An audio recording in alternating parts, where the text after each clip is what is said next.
तो अभी मैं केरला में हूँ। तो अभी मैं इस पेट्रोल पंप पे आ चुका हूँ दोस्तों। काफ़ी ज़्यादा यहाँ पे बारिश हो रही थी, देख सकते हैं। जैकेट वगैरह पहनते पहनते बारिश से निकल गया भाई साहब, मतलब तत्काल आ जाता है। तो दोस्तों काफ़ी ज़्यादा परेशानियाँ होने लगती है रात में। अभी 8 बज चुके हैं।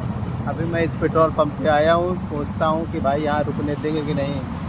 भाई यहाँ रुक सकते हैं? इधर रुक गया। हाँ,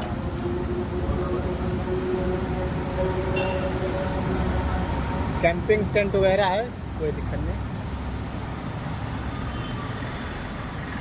तो भाई साहब बोल रहे हैं कि रुक सकते हो, कोई दिक्कत नहीं है। तो देखते हैं अभी, तो भाई अभी किसी से और पूछेंगे तो देखते हैं।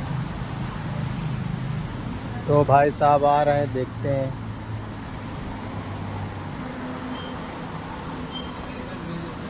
हाँ, कौन मैनेजर?